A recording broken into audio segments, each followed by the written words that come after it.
Welcome to The Good Bot, a podcast focusing on the intersection of artificial intelligence, healthcare, and the law. I'm Brett Mason, your host. As a trial lawyer at Troutman Pepper, my primary focus is on litigating and trying cases for life sciences and healthcare companies. However, as a self-proclaimed tech enthusiast, I am also deeply fascinated by the role of technology in advancing the healthcare industry. Our mission with this podcast is to equip you with a comprehensive understanding of artificial intelligence technology, its current and potential future applications in healthcare, and the legal implications of integrating this technology into the healthcare sector. I'm excited about this episode today, which is part 2 of our series focusing on AI bias and discrimination and emerging best practices. In this part 2, we highlight a fireside chat with industry leader Pedro Pavón. Pedro Pavón is the Global Privacy Director of Monetization, Privacy, and Fairness at Meta. Pedro and his team advise Meta executives on privacy and fairness matters related to ads and monetization across all of the company's platforms.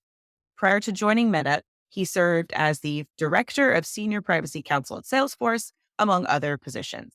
He's joined today in this fireside chat with 3 of my colleagues from Troutman Pepper, who you heard from in part 1 of this series, Jim Koenig, Alison Grounds, and Chris Willis. I hope you enjoy this chat with one of the leaders in the technological sector from Meta, Pedro Pavón. Well, welcome everybody. I want to welcome you to the next in the Troutman Pepper series, Managing AI, Risk, Reward, and Regulatory. Today's session will focus on AI discrimination and emerging best practices to avoid bias and discrimination. We have Pedro Pavón from Meta. Pedro is a longtime friend. We're lucky to have Pedro today. Pedro is a leader in the Meta privacy program. He has been at a number of other leading technology companies through his career, and his focus now is on privacy data monetization and fairness at Meta. And so we're going to have a chance to talk to Pedro and learn insight from his experience about best practices in avoiding bias and discrimination. Pedro, thank you for agreeing to have the discussion with us. But before we get deep into the substance, love to hear a little bit for the folks that are participating, to hear a little bit more about you. You're a thought leader, you're a privacy professional, a social media influencer, and you've had a fascinating career. Can you share with us a little bit about your background and your history that's led to your current role at Meta? Thanks, Jim. And thanks a lot for inviting me. One of the things I talk about quite often is sort of like exclusion in the AI conversation of voices that are people that are members of groups that traditionally don't have a leading role in how we develop plans and methodologies around addressing new challenges. And I'm really grateful to be here. And I appreciate you bringing me along. So thanks a lot. Social media influencer. I don't think I qualify, but I do post often on LinkedIn and on Threads, Meta's newest social media platform, about AI and about fairness and discrimination in the context of AI. So if you're interested in hearing my musings or participating in those conversations, they're always ongoing on LinkedIn. Just hit a follow there or hit a follow on Threads. And I'm super engagement oriented. So if you tag me or mention me in something, I will reply. My career and how I got here is sort of an interesting tale, but I'll be really brief. I went to law school in the late 2000s and participated. Was lucky enough to be a research assistant with a professor who was leading the cybersecurity legal research center at the University of Florida, and I started to become really interested in the intersection between privacy and technology, what we now call data protection and data privacy. And my previous service in the military in an intelligence capacity also sort of like all commingled into like a really powerful interest and curiosity about this topic. And so that's really where this all springs from, is just being able to sort of like have a free range law student mind about privacy issues during law school. And that developed into passion in my practice. I've worked on sort of all 3 sides of the law when it comes to privacy. I've been in the regulatory side. I've been at the law firm. And now I've been in-house for the last 10 years at some pretty big tech companies. I'm at Meta now. I was at Salesforce before and Oracle before that. So I've got this like wide spectrum of exposure and experience that hopefully makes me capable and competent at giving advice around like some of the new challenges we're facing. At Meta, I know I'm going to preempt the next question because I think the next question is about like, what do I do at Meta? So I'll just answer it. I've been in traditional legal roles up until I joined Meta. At Meta, I'm in sort of a hybrid role, which is I lead a public policy and internal policy team. And our job is sort of like twofold. We do sort of your traditional public policy engagement with regulators, policy stakeholders, government officials to get a better understanding of what external expectations are with regard to Meta's monetization practices. And that's our ad stack. That's our basically anything we sell that you can't touch or anything we monetize that you can't touch.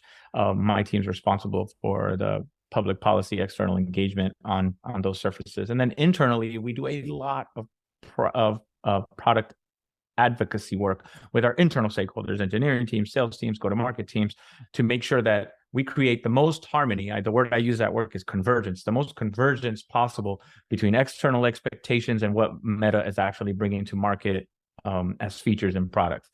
What I love about this is that I get to maintain a very strong and direct connection to sort of like the legal components of building and designing products, because I'm in a public policy capacity and I partner very closely with our legal team. And because I'm a lawyer, that partnership is much easier to manage and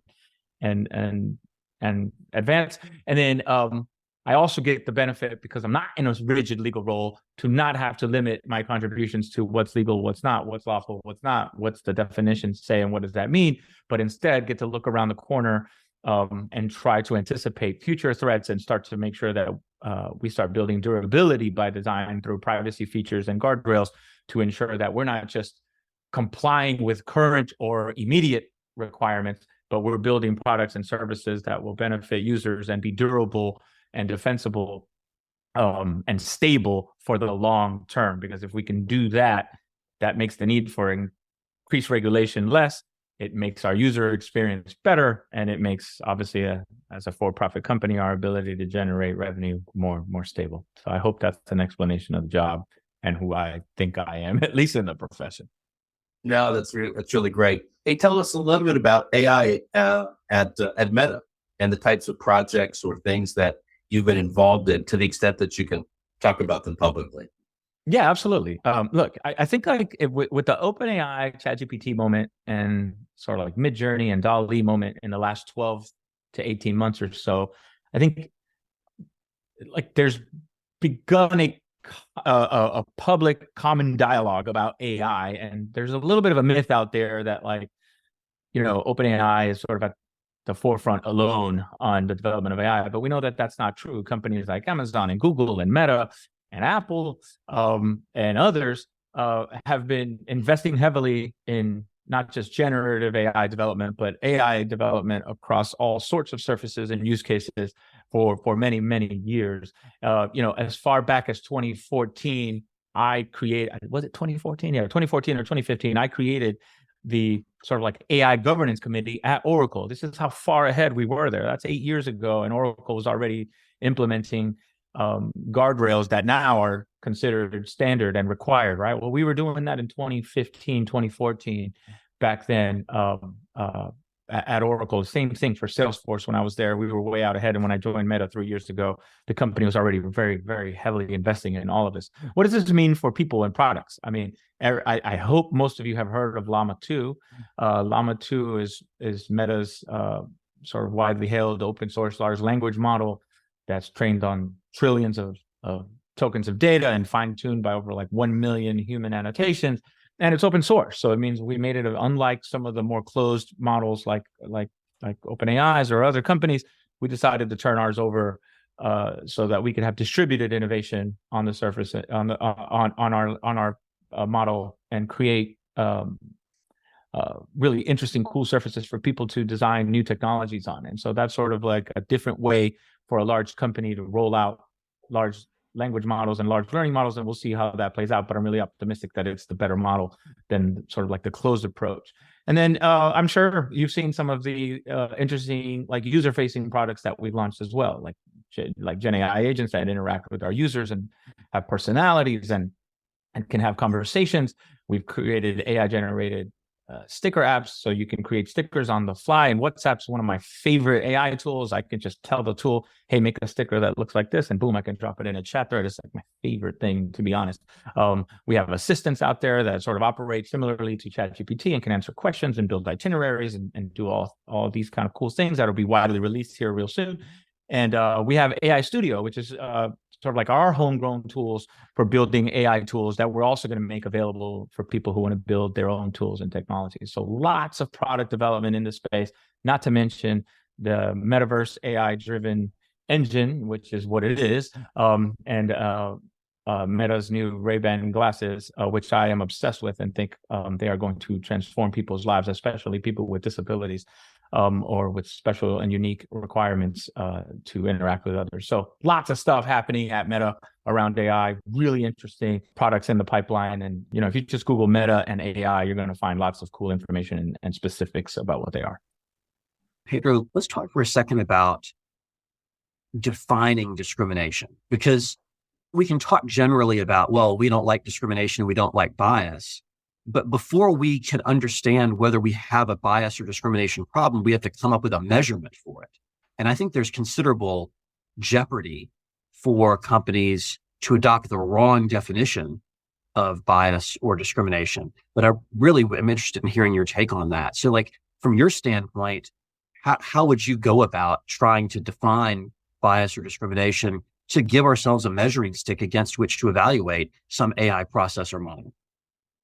Yeah, look, it's a really hard question. And I think expecting private corporations and non-government organizations to create definitions by which like potentially enforcement activities are going to be waged is not a good ask. And I say that in the context of like, I think there's a responsibility for regulators to tell us what it means, right? And like there's lots of examples of this in the law.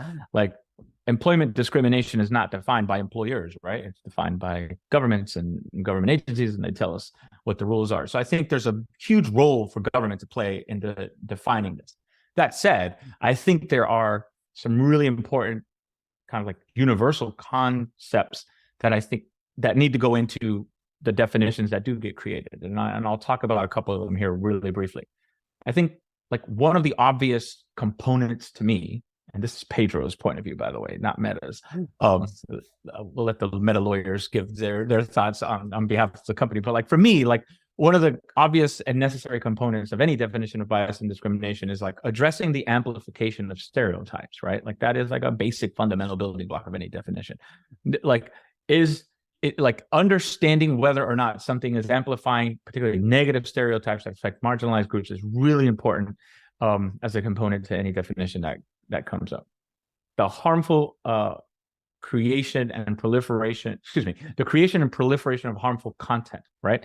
Like I think particularly from a discrimination standpoint, like that's a really important component to any definition which is like, is the technology hurting people or creating content that hurts people or hurts people's ability to understand the world in non-harmful ways? That is an important component to any definition we create. And I think the last one is about really representation. Does the technology or does the whatever surface we're applying a definition to create like inadequate or representation of marginalized groups or disproportionately negatively impact those marginalized groups? So I think those are the building blocks of any definition that could be created, right? Amplification of stereotypes, the proliferation of harmful content, inadequate representation of marginalized groups, and disparate negative impact on marginalized groups. I hope that's helpful. It is. And I think what you've touched on there, I think is a good opportunity for us to say to the audience that, at least as far as I'm concerned, there can't be a single yardstick for measuring bias or discrimination in all use cases. Because what is a negative stereotype or what is underrepresentation, et cetera, the things that you just talked about will be different in different contexts. So for example, if I have a credit underwriting model, that we would expect a different yardstick for that versus a model that predicts whether someone's interested in dining at a particular restaurant, right? Because dining at a particular restaurant is highly locally based, whereas a credit underwriting model may not be. And so there's, endless use cases of AI. And I think the lesson here, and what I was really, hoping to and did get from your comments, was that we can sort of articulate general principles of how to detect and define discrimination, but there's no one size fits all yardstick for it. I believe that to be the case. I also believe that's why we're not going to get one from the government, by the way. Yeah, I think you're probably right on all counts. I mean, I think your point is really well taken, and it's specifically oriented around harm for me. This idea that like one of the ways to avoid harm is to ensure that algorithms are like their failure rate is extremely statistically low. Seems like a good idea when you first say it, which is algorithms getting it wrong being extremely low is a good bar for rolling out and allowing those algorithms to interact with human beings in whatever context they operate. But I don't think that's true in all contexts, which is sort of like my reaction to your question, to your point, which is context really matters when we're talking about harm. If Siri is Apple's like sort of like historic like AI agent that everybody's heard of. If Siri 95% of the time puts me at the right address, that's maybe a bad example, but like puts me at the right address for a sushi restaurant, that's pretty good. And I think that's probably a decent, or even 98% of the time, that's pretty good. And I think there's very little harm in that 2% for me. There can be some really bad harm, but generally there's very little harm. So let's say 98% is the bar for Siri to get me to the right sushi restaurant. I think that's okay. Now, if there's an algorithm deciding whether people are approved for parole or not, or for the death penalty or not, or for one sentence over another or not, like the accuracy of that algorithm and like the limit, like the reduction of bias in that algorithm, the stakes there are really high. So 98% success rate is actually not good, right? Because 2% of the people whose the algorithm is making decisions about their freedom about are being discriminated against or harmed unnecessarily. That's like a really super sort of like high level example of how I think just like context really matters in how we think about whether or not harm is being done. Well, and it's interesting, Pedro, I think it's also interesting to think about the 2% could be really harmful, but what's the alternative? If those decisions are being made by humans, are we less discriminatory than the algorithm? So it's interesting for me to think about what's the benchmark? What are we comparing it against? Because in some instances, even though there's still an unacceptable rate of harm, it may be less than the alternative. So I think that's an interesting angle to think about. And I'm curious, from your industry leader thought perspective, what is the metric? What's the based on, not just the context, but what are you comparing as the alternative? I think what you're saying is if like human beings get it wrong 90% of the time, and the algorithm gets it wrong, get it right 90% of the time, and the algorithm gets it right 95% of the time, like, should we roll it out because that's an improvement? That's not a legal question, right? That is a really like ethical, moral question that I think like as a society, lots of stakeholders have to participate in the discussion to determine what the right thing to do there is.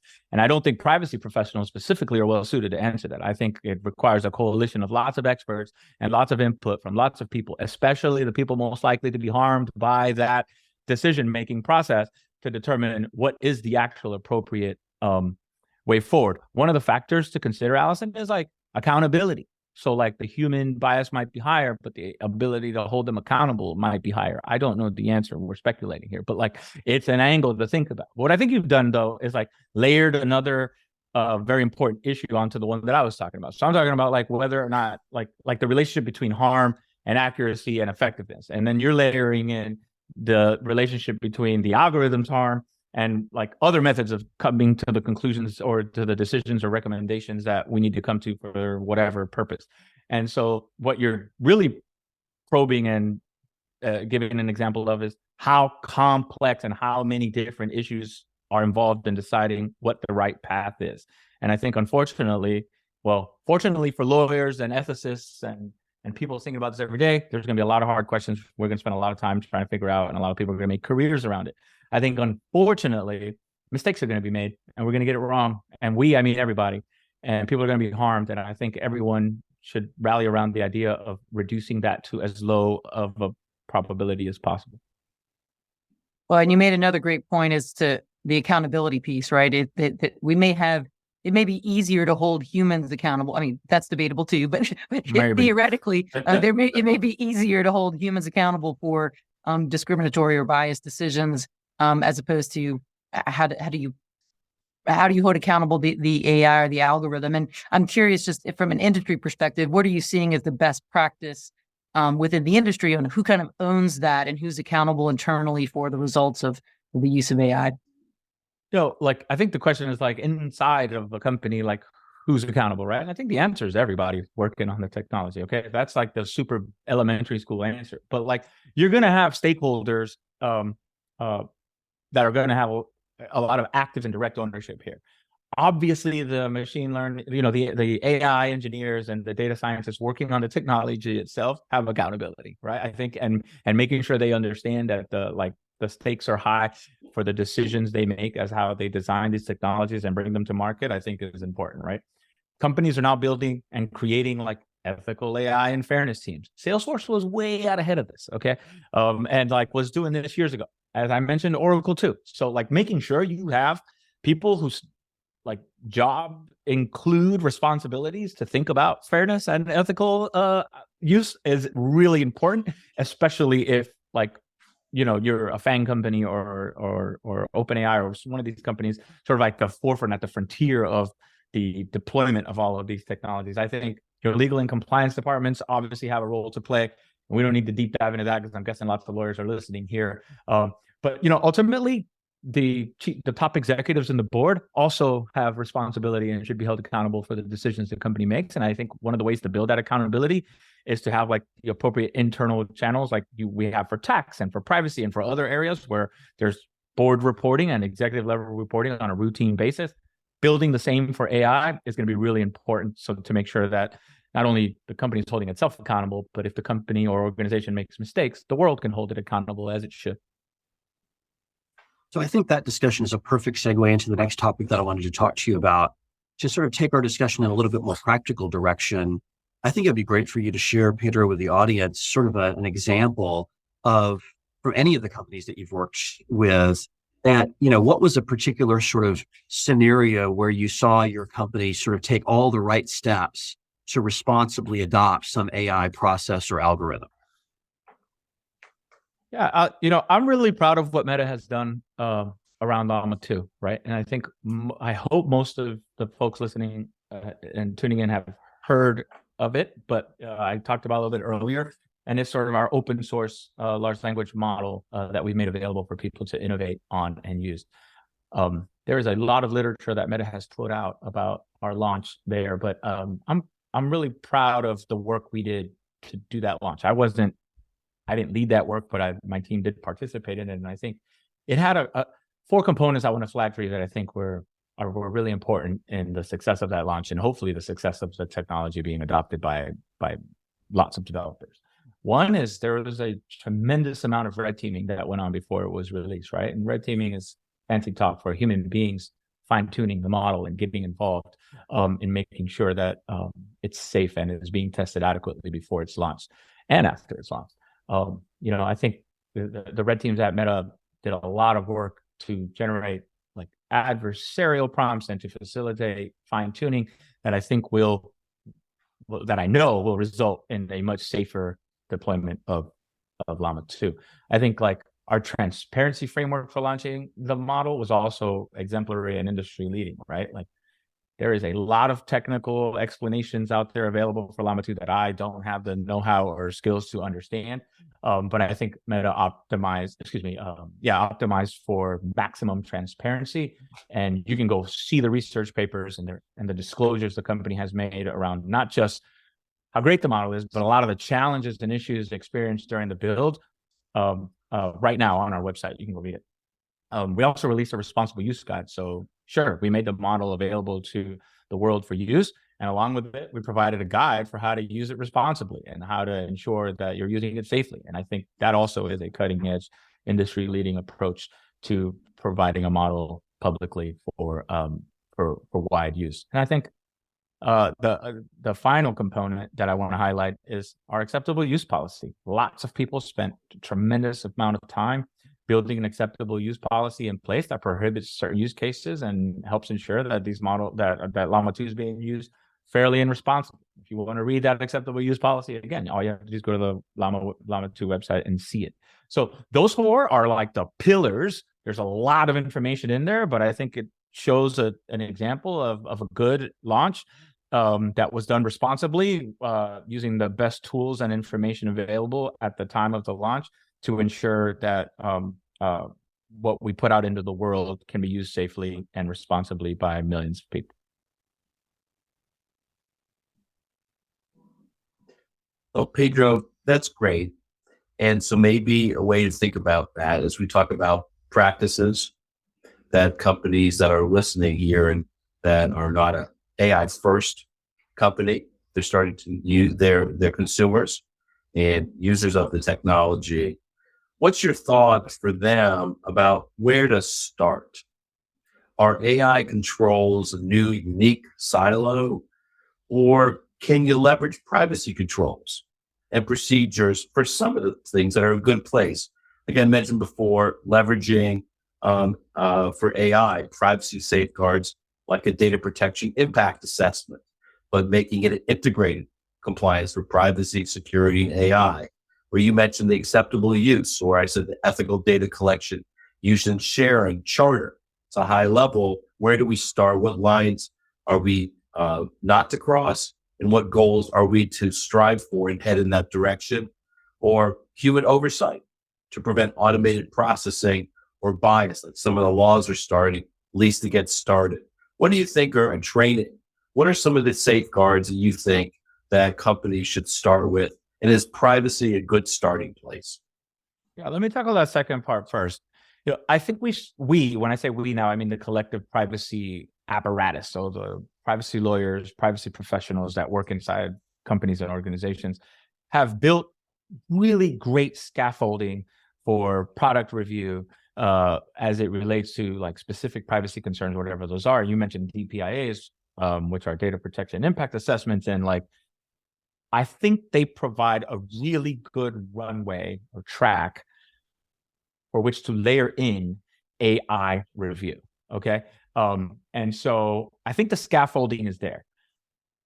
I do think the AI reviews that are necessary to ensure the responsible deployment of AI tools and technologies at any level within organizations require a broader coalition of experts than just privacy experts. So what I hope I'll see is not privacy people parading as AI experts and then just incorporating AI checklists into DPIAs, but instead privacy experts building out their own expertise around AI, certainly, but also inviting AI experts into the deep data protection and impact assessment as we layer in AI components to that process to ensure that the right types of experts are determining whether or not the AI principles or the AI guardrails that each company decides for itself it's going to implement are being met, and that the right benchmarks are being hit before products get built, released, or updated out in the world.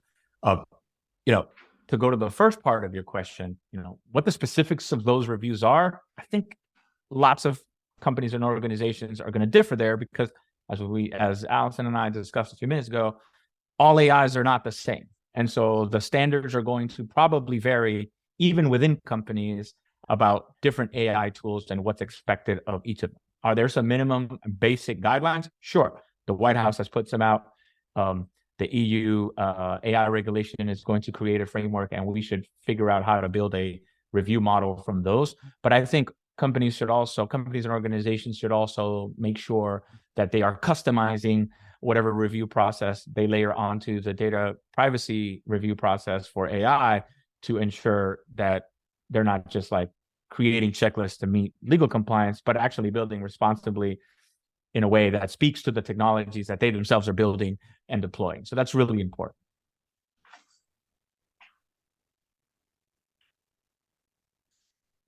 Well, I think that touches on, Pedro, another issue we wanted to address, which was the actual policies for companies and their own use of AI tools, right? So not just is the tool working as intended, but how are we training and overseeing the use of the tools so that they're being used for their intended purpose within a company like Meta? Certainly, I mean, a law firm is a little bit easier, but so what are you seeing in that front in terms of how to ensure the appropriate use of the tools and AI governance policies around using them? Yeah, it's a great question. So, like, as an old contracting lawyer, I remember, DPAs, data processing agreements, right? And these were created and designed, as a reaction to regulatory pressure in Europe and in all parts of the world over the last 10 or 15 years to ensure that companies are being transparent about their data protection practices, not just on their own practices, but with their partners and their contractors and whatever. What I saw at Salesforce, where I was still much more heavily involved on the procurement of tools, and not just the building of tools, but also like the buying of tools that included AI, was like an incorporation of AI guardrails into those tools and a requirement of transparency around AI processing for those tools. The biggest thing that drove that before regulation was actually the protection of trade secrets and having partners use your data to build their own models or optimize their own models. That's what actually started the incorporation of AI into DPAs, was like, you can't use our stuff to train models that you're going to then sell to our competitors to make their business thrive more, right? Now that sounds like a very self-serving intention, and it is in a lot of ways, but what it did do was open the door for AI governance being reflected in commercial contracts between vendors and their customers, right? What we're seeing in the last 12 months, and again, I'm 12 to 18 months, and I'm less involved than I used to be in this process, but is a explosion of contract language between vendors and their customers around exactly how AI processing works between the companies. And I think that will serve users and consumers and people affected by the B2B use of these tools in many ways. It will allow the companies adopting these tools by these vendors to be more transparent with their users about what they're doing. It will allow for liability frameworks to be well articulated to ensure if something goes wrong, we can figure out who's responsible. And I think it creates a surface for people to object ultimately, right? Ultimately, people will be able to have higher understanding of what's happening in the background with their information. And I think that will drive transparency and control over time. Regulators are probably not going to wait for this to happen organically, and they're going to say, you got to do it. And I think that's fine. But I think that's the trajectory. I hope that answers the question. Absolutely. Yeah. That's great. I mean, look, I'm not certain law firms, businesses, many are going to be building curated databases that they use, their own internal, licensing others, using different technologies and tools to layer it in there. Right now, people are just looking at the AI tools that are based on maybe the public or dated information, and just don't have a future, a vision of that future where you're competing against curated databases. And as law firm marketing is going to change, we're not going to send out articles on every single thing under the sun, hoping someone notices if they need it for litigation, because the second it's out there, everybody else in their model consumed it. Exactly. And so how do we rechange the method and approach for engagement and getting people there? Well, enough about law firm marketing, not your challenge. Let me ask about something else of concern. I mentioned them before. There's a lot of interest around deep fakes, authentication, and other risks. And so whether it's deep video fakes and audio fakes or other things that perpetuate other scams, what do we do to prevent bad AI? Is it watermarks that are coming?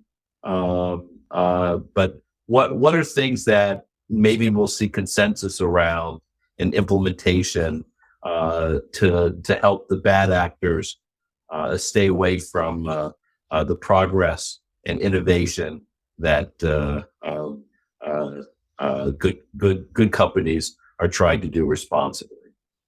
Yeah, it's a great question. Look, I think watermarking has a role to play, and it is out at the forefront of the discussion right now, which is helping people understand that the content they're seeing was either created by AI or the creator used AI to make it, right? I think that is important for people to understand what they're looking at, right? Me saying something was made with AI doesn't inherently mean that it's fake, doesn't inherently mean that it's bad, right? And so we have to be really careful as we champion watermarking, and I say we industry, right? And as governments and regulators also champion the value of watermarking, that we don't oversell like what it's designed to do, which is basically just tell people that AI was used, right? I mean, we didn't do this for Adobe Photoshop. I don't have to say I used Adobe Photoshop to augment this photo before I put it on my LinkedIn profile.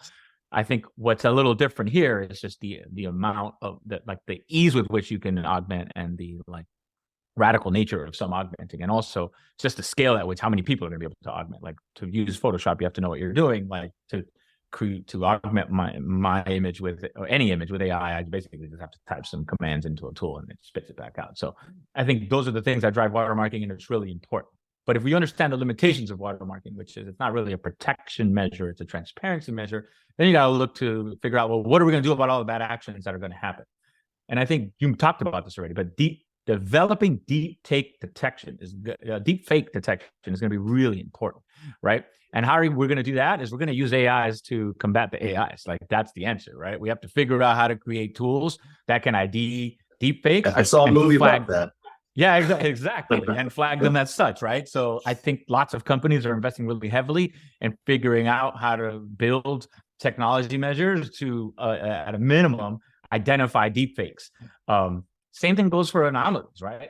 And this is not about content. This is about monitoring networks and user behaviors and patterns to find AI threats in your information systems. This is not as sexy as deepfake photos for political news or whatever, but identifying AIs that might not have permission operating in your IT infrastructure is going to be the next battleground for cybersecurity. We're going to have to think about that, because AI tools are going to have to do a lot of that work too. And the privacy and bias and discrimination implications of having machines fight each other in the background of our daily lives is going to be significant.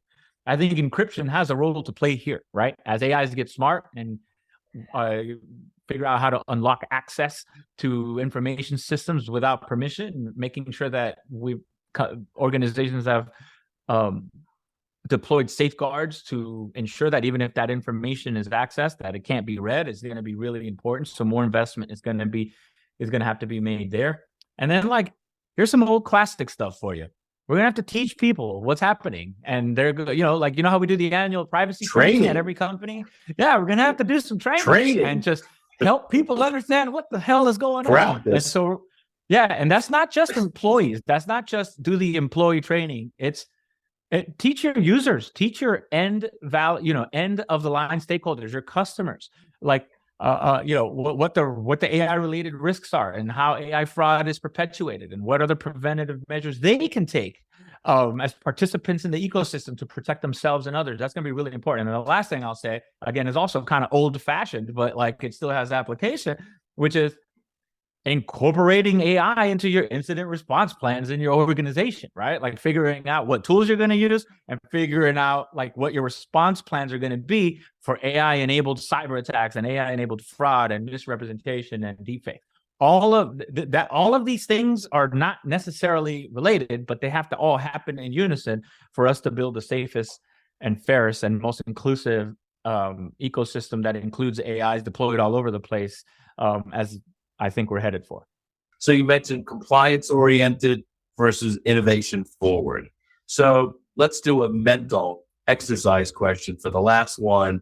As instead of talking about laws, regulation, compliance, practices, all the things that we thought we came to this call interested in, why don't we end on one? And what's the future look like 5, 10, 50 years from now? How's AI helping us and change the world in ways that we might not have thought about yet? Well, let me give you a way that I think right now is available, and put a plug in for a Meta product. The Meta Ray-Ban glasses, right? The newest version that came out a few weeks ago. If you put those glasses on, I just came back from Japan. I don't speak Japanese. Okay.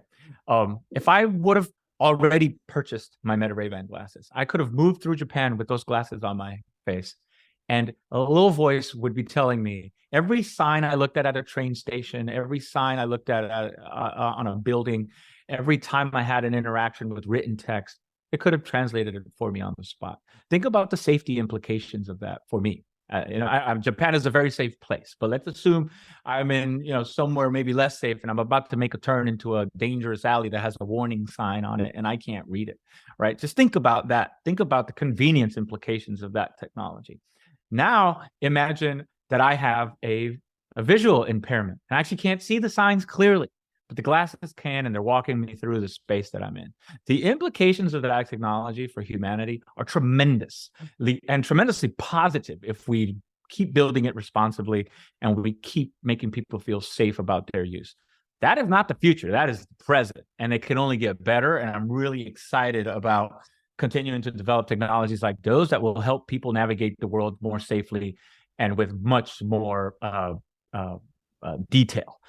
Now, jumping ahead 50 years, like you said, I think the possibilities are really great. We know the challenges that humanity faces, and some folks maybe don't see them as clearly, but I do, which are, climate change is a real thing, at least in my mind. The possibilities for AI to help us solve the complex problems of keeping the world a livable place are incredible, okay? The possibilities that AI provides us for wildlife conservation and understanding the circumstances necessary for animals to continue to share this world with us are tremendous. We talked about training a little bit earlier.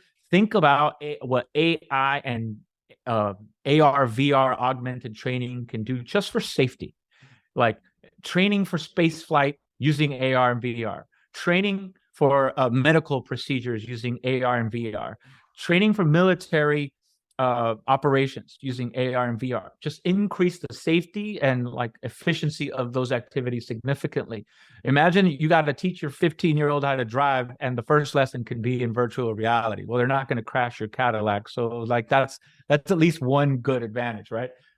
So I mentioned space exploration. I'm not an astronaut, but I can see just the automation that AI can bring to tasks and decision making in such a complex endeavor, how that can improve safety, range, and capacity. And then lastly, the one that excites me the most is discovery. Well, there are a lot of really smart human beings that have discovered a lot of really interesting things since, the development of, and I'm going to use this word boldly, like science, right?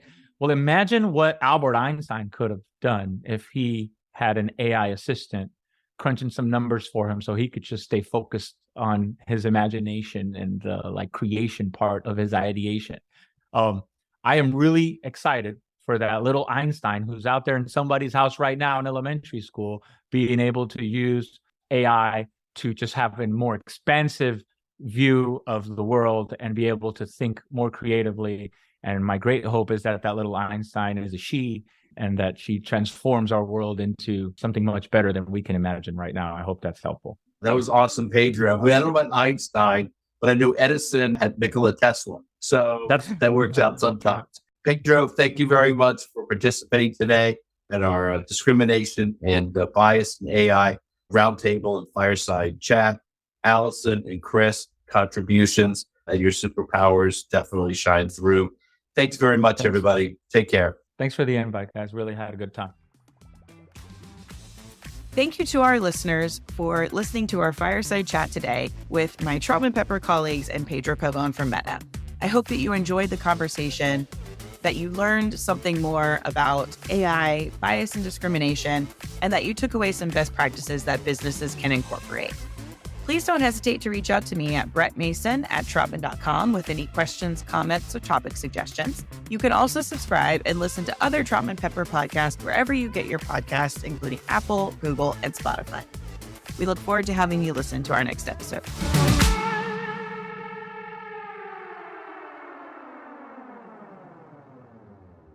Materials are designed for educational purposes only. This podcast is not legal advice and does not create an attorney-client relationship. The views and opinions expressed in this podcast are solely those of the individual participants. Troutman Pepper does not make any representations or warranties, express or implied, regarding the contents of this podcast. Information on previous case results does not guarantee a similar future result. Users of this podcast may save and use the podcast only for personal or other non-commercial educational purposes. No other use, including, without limitation, reproduction, retransmission, or editing of this podcast may be made without the prior written permission of Troutman Pepper. If you have any questions, please contact us at troutman.com.